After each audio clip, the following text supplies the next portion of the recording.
Okay, awesome. You ready for this? All right, y'all. Andrew Mason, UNDRGRND Magazine. I'm here with a very special guest, Gina Views. Gina, how you doing? I'm good. How are you? Doing good, doing good. So this is like your first time in the UNDRGRND studio, right? Yes. What do you think of it? What's the first impression? I love it here.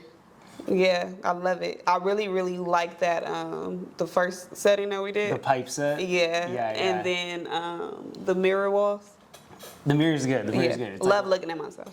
And the photos turned out good, right? Shout Yeah. out to Inmar, to AJ, Noah. They killed the photos. Like, Yeah. super fire. No, I can tell right now, like, these are going to be my favorite pictures this year. Fire, fire. Like, out of all these photos that we took, like, just right now, I know we haven't really looked at them, but what would you think is the best one? What are you thinking for cover? For cover, definitely the ones where I'm laying on top of the mags. Yeah, I'm holding the handheld ones. In for the like sure. in the cube out there. Yeah, that's super duper creative. Like I love that one. I know that's gonna be my favorite one. You know, you pick the one picture you're gonna post first. Like Yeah, that's exactly. the one I'm posting. That's slide one. That's slide Absolutely. one. I also like the ones in the armory that you did as well. Yeah, Those are cool. yeah, I like those too. They're all good, and I love that they look good before the edit. So I know the edit gonna be crazy. Exactly. If it looks good just on the camera right there, then you're set. Then you're set.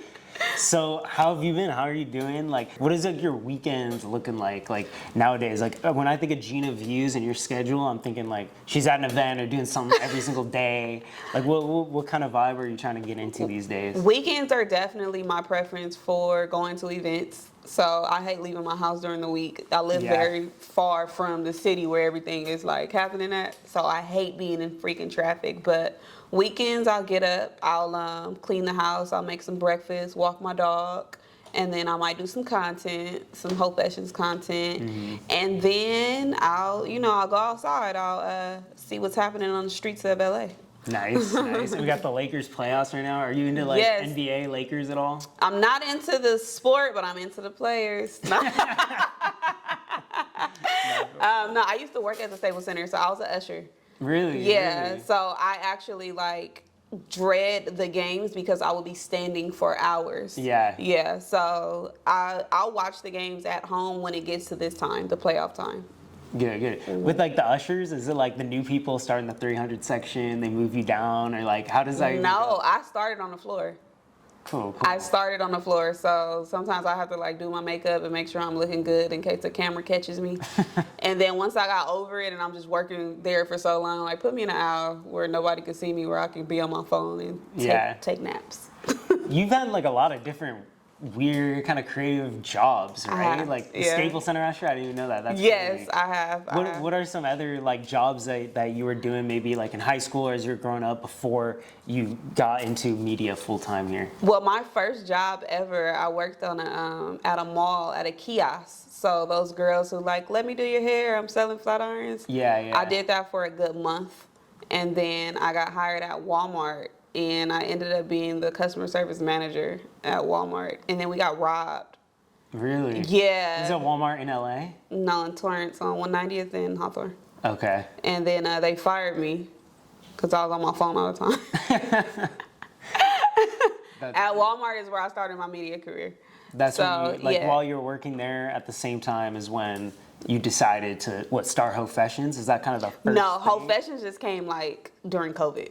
Okay. But so I started G-Expo TV. That's where I was doing the ciphers and stuff. And I would just be on my phone all the time, like listening to people's music, going through people's social media, prepping for like interviews and things like that. Yeah. And then I worked at a hospital, St. Mary's Medical, I believe it was, in Ventura. Okay. Oh, yeah? Yeah. Nice. Well, so I know that you like briefly went to school for nursing, right? Well, when they press kids to pick a major.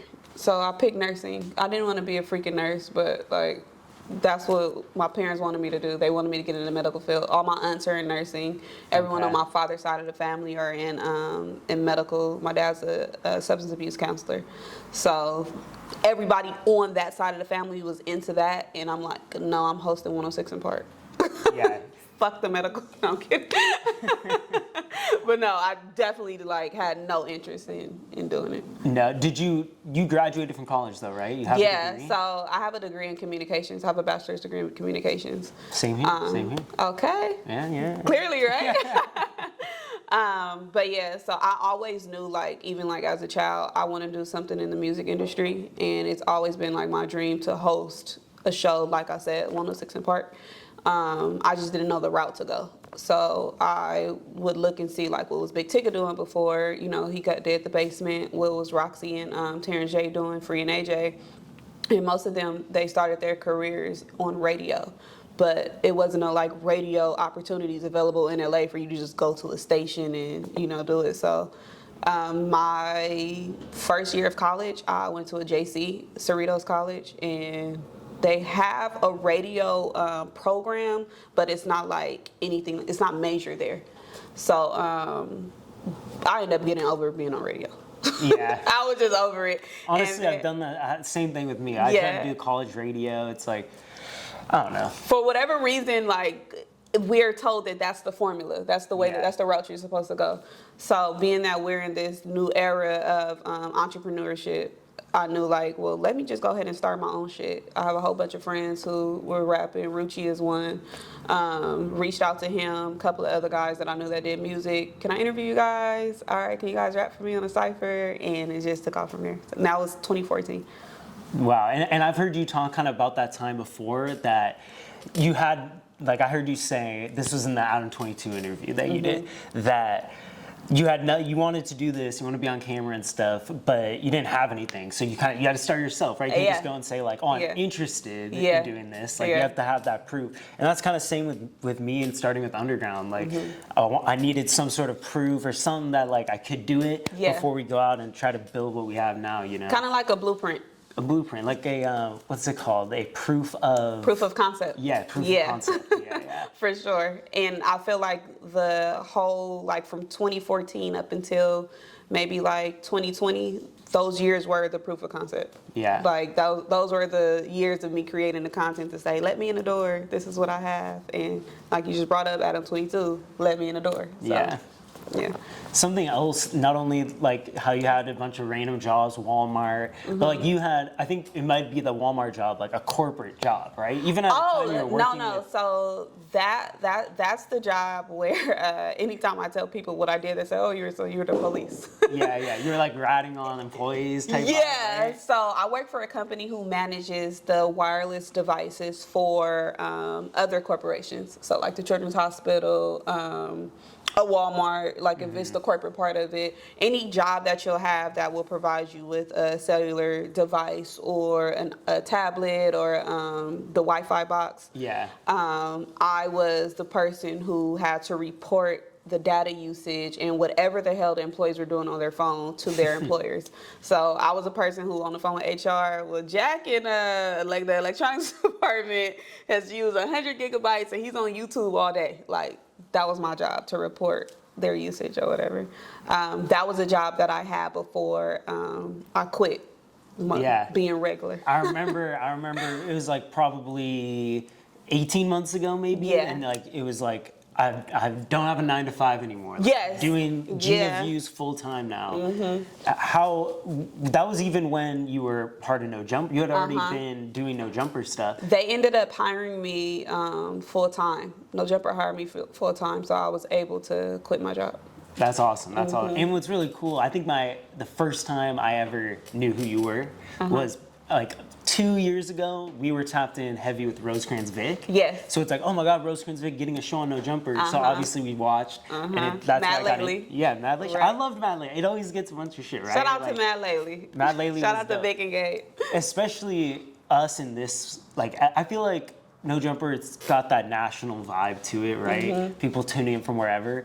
But like here in LA, Gabe, Vic, Gina, like that's such an awesome trio lineup. Like I always enjoyed watching that. I'm sure a lot of LA people really did like it a lot. No, definitely when we went over there, like the city was proud. And I think people are even more so happy to see us three together. And we will always like run into each other and say, we got to do something together. And, you know, of course, you know how that goes. Yeah, We're going to yeah. work. And y'all never work. And then Adam hit Vic and basically told him like, hey, I want to give you a show on No Jumper. Pick whoever you want. And Vic called me. That's awesome. How did that relationship build with Vic? When did you first meet him? I met Vic probably maybe like 2014 probably, I would say. I want to say me and Vic started he started Rosecrans and I started G Expo. We did it at the same time. So for a while we were the only people who were giving artists, you know, giving them a platform or whatever, doing interviews and things like that. And it was a genuine connection. We was always following each other. When we see each other, it was always love. We didn't really build a relationship until we got on the platform together. And after that, like, that's my brother. That's my dog. I love Vic. Yeah. That's awesome. So, like, was there one day he, like, calls you and he's just like, well, I have some crazy so news. we had just ran into each other. It had to have been, we were at the Exobratory. I want to say it was the concert that it was Chike, Kaylin, Rucci, Deuce. It was probably like 10 of them on one song. I think it's called Every Nigga. The song is called Every Nigga, but it was it was the last show of Rucci's El Perro tour. And me and Vic ran into each other there, and he was like, we gotta do something. And I'm like, I know, but what? We'll talk. And then that week is when Adam called him and told him that he wanted to have a show on No Jumper. That's awesome. And you were there for a while. Yeah. Like, how was that experience? Like, from an outside perspective, from a media perspective, that's a dream come true job, right? Yeah. Being part of this, doing this. What are some like positive takeaways that you can grab from that No Jumper experience? Positive takeaways, definitely. It gave me a lot of visibility. So I got a lot of situations out of that situation. People recognize me from there till still now. Like, I was just in New York last week and somebody in the freaking H&M was like, you're Gina. You know, I know he's a security guard. So it was like definitely like visibility. I learned a lot of things that I'm applying to my own brand, as far as like filming wise, doing social media, because that's the other part. I was running No Jumper social media. But no, definitely like a good learning experience. It definitely had the negative shit that I'm not gonna touch on, but you know, for the most part, what I would say publicly is a learning experience. Right, there's always positive stuff to take away from everything. It's definitely a springboard. Yeah, even if you learn like you learn what you don't want to be in, or you learn what environments to navigate through. I definitely learned what I didn't want, and I learned what I wanted. So with the social media specifically, that's like, I love the social media aspect of what you do. Like, very versatile in terms of just cypher, on camera stuff, interviews, but even the social media, I feel like that's lost. Not a lot of people have, I guess, maybe the humility to do it in a sense. Like, some people think it's just like, oh, that's the new person's job or whatever. No, what I love the most about doing social media is that I was up on everything that's going on. Like, even right now, you can ask me what the hell is going on right now, and I can tell you what's going on in the media, you know? So I learned a lot doing that job, just as far as like being on shit, like being up to date, being the first to get the posts out. Even fine-tooth picking my posts as far as like captions and headlines. And that's one thing that Adam taught me, was writing a headline and picking a picture that's going to get people to gravitate towards your post. Because you can make the same exact post with a different picture and a different headline and it won't hit the same. So that's the same thing that I'm even learning for my own, you know, content or whatever. But definitely, like, I like doing it.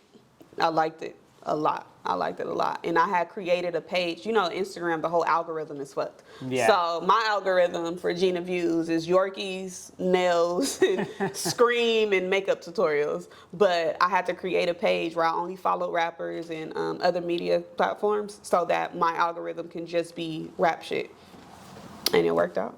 And so you would literally just be going through Instagram, finding things, and then like download the content. I had to watch every rapper's story. When I woke up in the morning, that was like my daily day-to-day. Like, I would wake up, I would watch everybody's story that I followed on my rap page. I would go down the whole timeline and catch up to where I was the day before, or to the news that was before. I would go through media outlets' pages to see what they have up, what I missed while I was asleep, and make sure that No Jumper reflected Yeah. what else, whatever the news cycle was.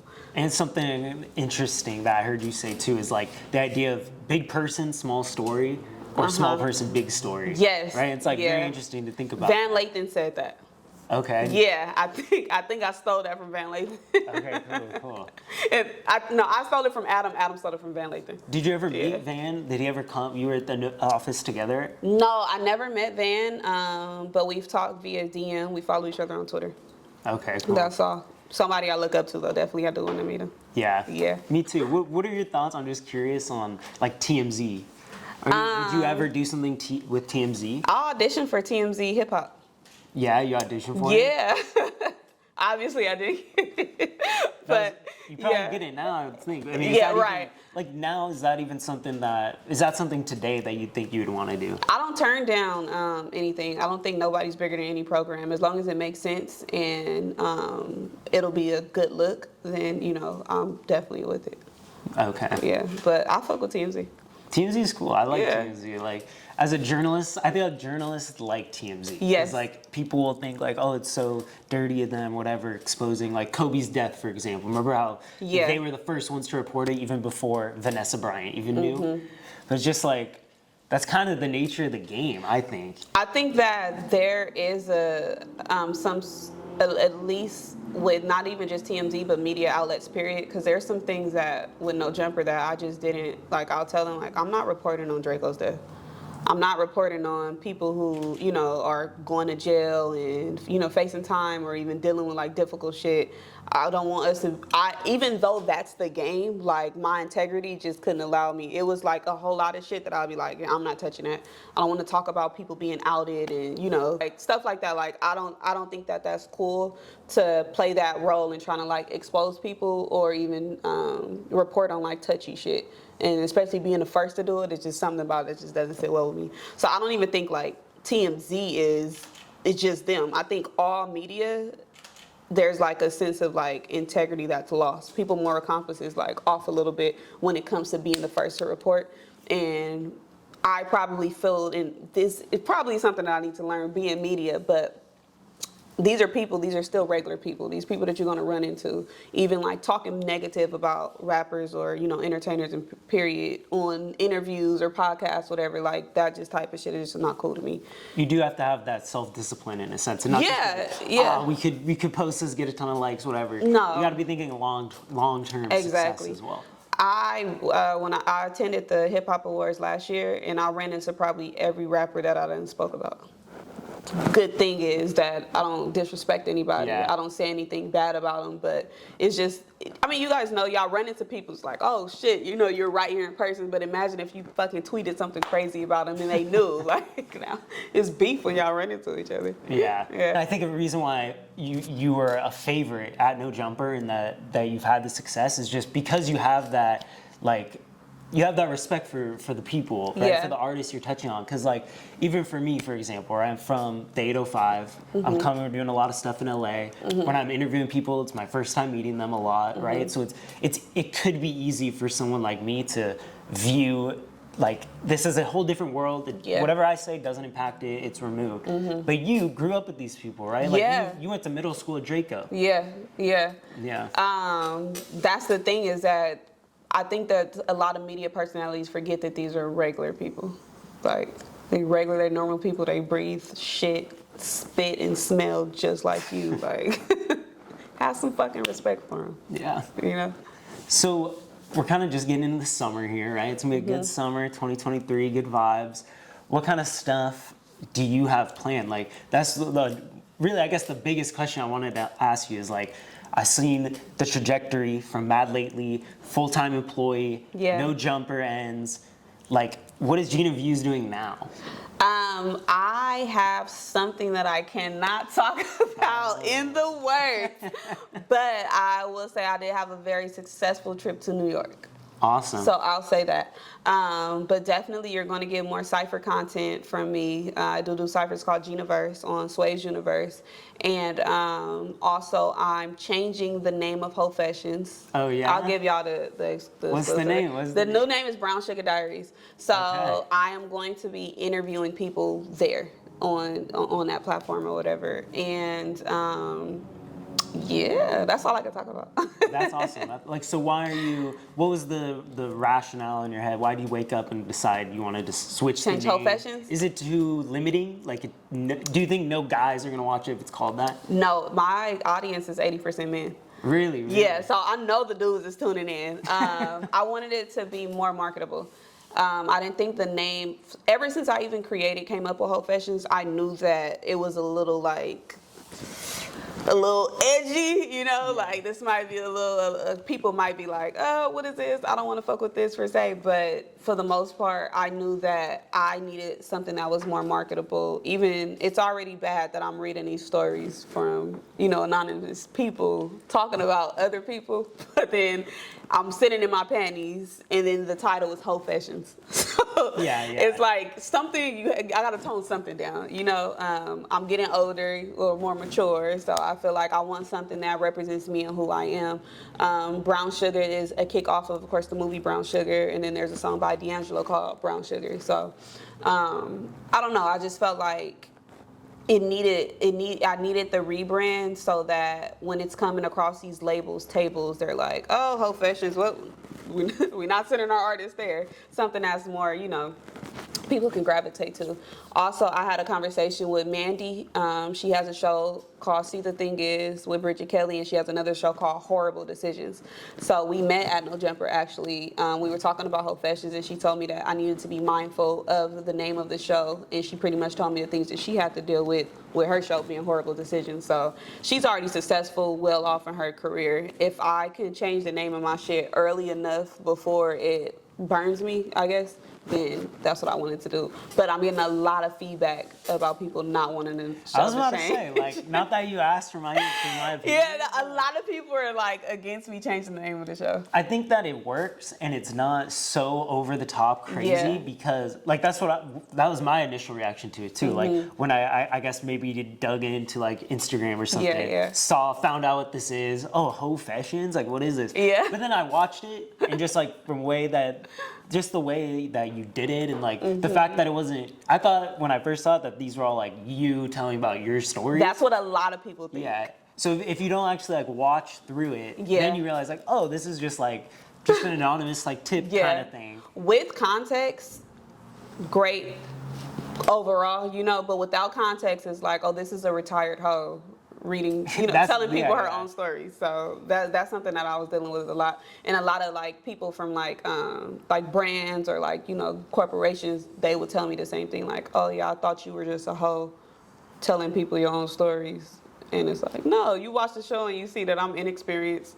I'm surprised by all this shit, you know, the stories and the stuff that the girls are saying, like, well, bitch, you gonna spit in your ass, like, wait a minute, hold on. But like, that's normal to a lot of people, you know, so. And it was like, it was dope. It was dope. Thank you. So is the concept, like you said, now you're gonna be moving more into interviewing people on camera, right? Are you gonna be kind of abandoning, like, you usually film the Whole Fashions just at your crib, right? Oh yeah, so Whole Fashions is gonna be a segment now. Okay. So I'm still gonna read the stories, I'm still gonna wear my panties, but it's gonna be a segment within Brown Sugar Diaries. So even when I have the guests on, they'll still have to be a part of that Whole Fashion segment. Okay. So I'm not retiring it or, you know, just rest in peace Whole Fashions, but definitely, I cannot abandon Whole Fashions because Whole Fashions is a brand or a concept that I got a lot of audience from Whole Fashions. The majority of LA knows me for doing the ciphers, but I have a large part of the audience that told me like, I met you, I was attracted to you from Whole Fashions. So you gotta leave a little. I can't abandon Whole Fashions. Do you have specific people in mind that you want to be interviewing? Like, have you started filming any of the Brown Sugar Diaries? No, I start next week. So don't want to jinx it, so I don't want to name drop the people, but I do want to start with women in the industry. So like female rappers, females from reality TV, and then I'm gonna get back into my rapper bag. I feel like people already like think like that's the Gina thing to do is to go get the rappers. So I want to start off with some girls, make it like, you know, girl talk type of feel, and then go get my boys. Nice, Yeah. nice. I want to go back a little bit to that day that you left your job. Okay.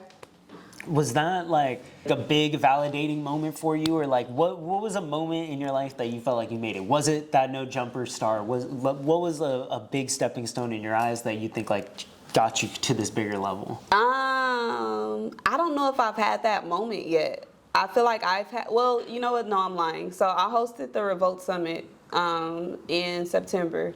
And last year, I was in the audience at the Revolt Summit. And Revolt is a network that I've been watching since I was a kid. I've always wanted to work for them. And I attended the Revolt Summit in Atlanta for the first time. And I have been saying every year that they do it in LA that I was going to go. I got the opportunity to go last year. I'm sorry, the year before last. And I was in the audience just like as a regular, you know, attendee, and someone from the media department recognized me, and we exchanged numbers, and they invited me to the black carpet to interview the rappers as they were coming off of their panels. I didn't come with any equipment.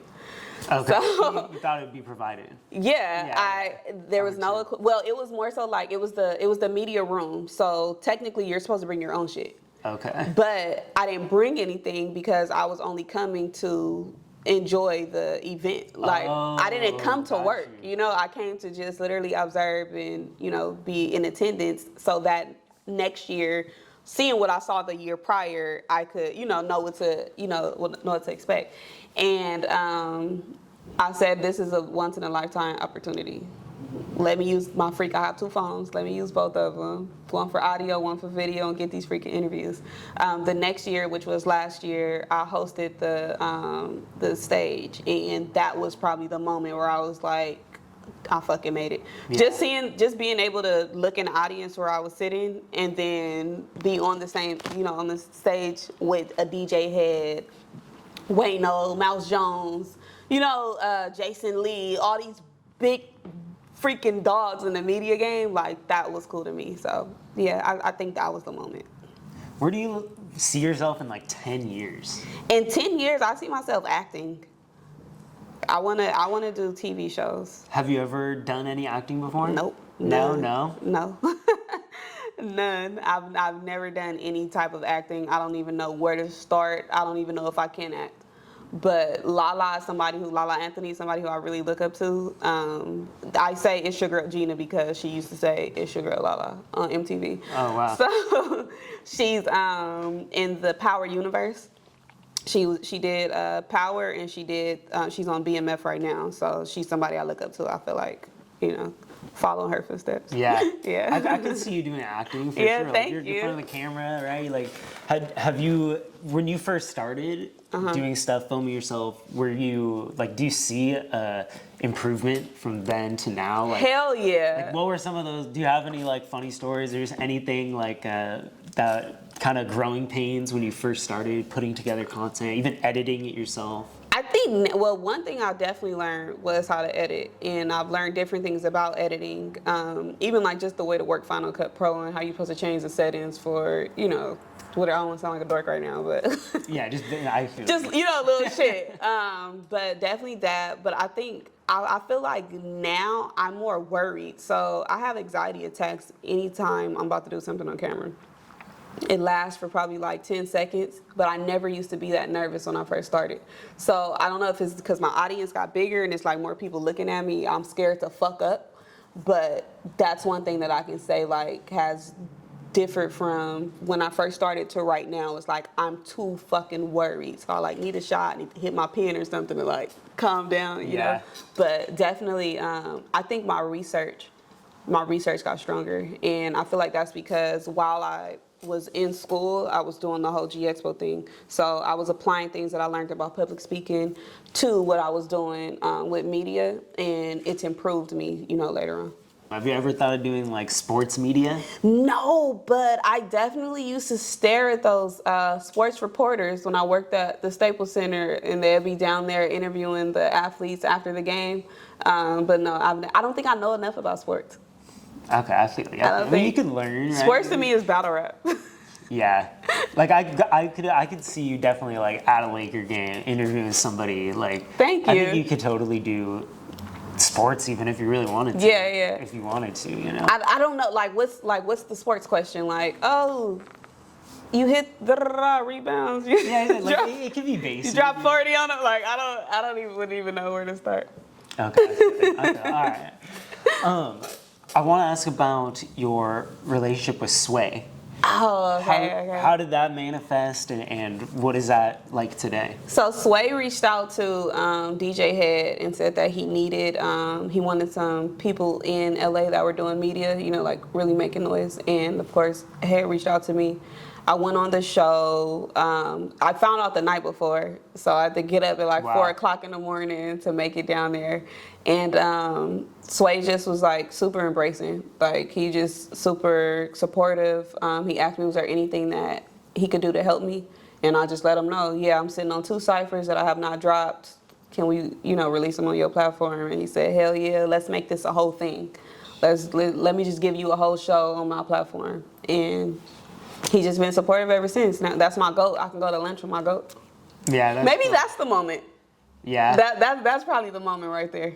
When did all of this go down? Is this like this was last year? Really this was recent? Last year. Yeah, probably after the summer. Yeah, so like September maybe. And are you still like to this day doing regular stuff with him? Mm-hmm. Yeah. Every time he comes to LA, I go up there.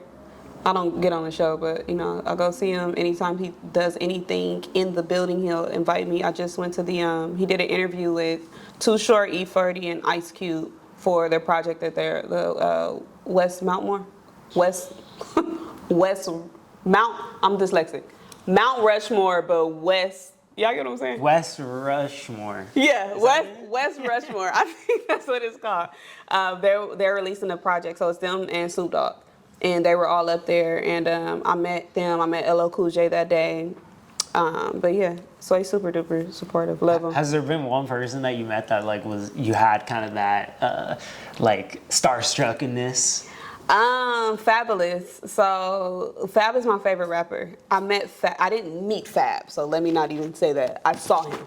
Okay. I was working at Staples Center. The BET Awards is there every year. I was an usher, so I'm standing at the door, and Fab walks up. I see him get out of the car, and then he's, you know, they're taking pictures and stuff. People interviewing him. He walks up, and I hide behind a bush. Super weirdo. Like, I'm hiding behind this bush. I poke my head out, and he's looking like, what the fuck? I'm the person that they have to get their BET Award ticket to. So I'm hiding behind this bush, and I think in my head, like, I'll fucking get in trouble if they all just walk through. If anybody, you know, sees this, so I'll come back. And then he's like, hi. And I'm like, hi, you're my favorite rapper. And then he was like, thank you. And I'm like, all right, go in. Not checking Fab's ticket. Yeah. Have you like seen him or talked to him at all since that day? So there's a video of me breaking down his bars, and he posted it. He posted it to his story. We didn't have like no full blown conversation, but I'll tag him and shit. He'll repost it. He'll laugh at it and stuff like that. But we haven't had like a full blown like conversation. Okay. Yeah. Soon to come. 2023. So we can't possibly do a Gina interview, right, without talking about LA rap. Oh, right? Some yeah. new school LA rap. Obviously somebody who's just at the peak of the scene that knows all the new stuff. Thank you. You're very tapped in, obviously. Yeah. Who are some people that are really on your radar? Maybe some new people that who's in your rotation even? My rotation right now, as far as LA artists, definitely LA Ray. Definitely Sham, 1016, Airplane James, Kyle Banks. Kyle Banks does R&B. We got an interview with him. Is there a song with him? Oh my God. Kyle Banks, like, Snapple fact, I like R&B more really than I like rap. Mm-hmm. So I'll get in my car and listen to some R&B before I'll play like some rap music. And Kyle Banks just like, he's one of those people that I just feel like he's gonna bring the love back. to R&B, along with Kaylin For Real. G Perigo is also in the rotation. AD just dropped an album. Shout out. Fucking AD. amazing, yeah. So Keon Bell, that's another R&B artist. Kendra J. Yeah, and everybody that was on that last Universe Cypher. Right. Are you constantly going to shows and everything still, or like I feel like everybody hits a certain point where they're like, okay, I'm staying in. Like, yeah. So actually, I have not been outside as much as I should be. So the time that you guys saw me, like that was like a one time that like okay, I would be outside, and that was because it was for Rucci, But no, I do not go outside. I am trying to make sure I get outside more for content. yeah. So, content is like just selling right now. Like you have to have consistent content on your social media. So I want to make sure I'm outside taking pictures and even, just seeing people. I don't want to be the person who's like always in or like too good to be in the streets of LA, because I am the streets of LA. Hell yeah. That's like us too, right? He's the one that drags me out a little more, Yeah. for sure. But it is important just to go. Like I always think I may not feel like driving out Yeah. to LA and going to a show, staying out super late, whatever. But I never have regretted it one time. Yes, you yeah. know? At least you guys have each other. I'm always dolo.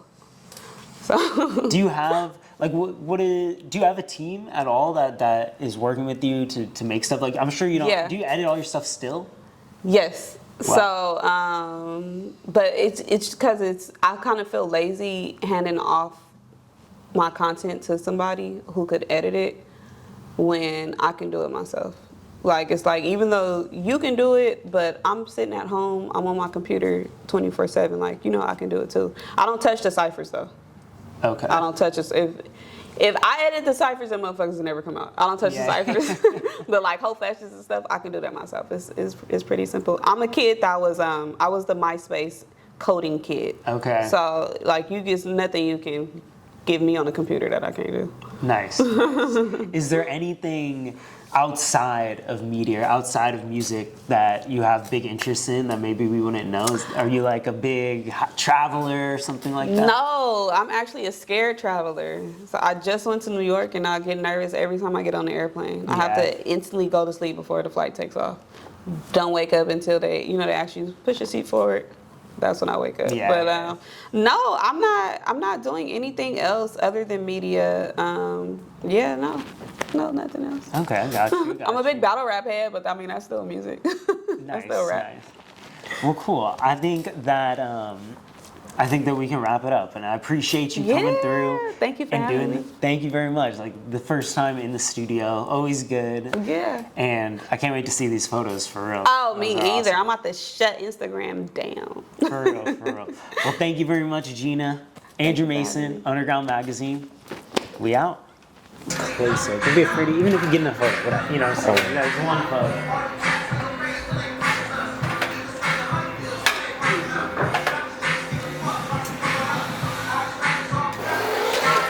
Oh shit.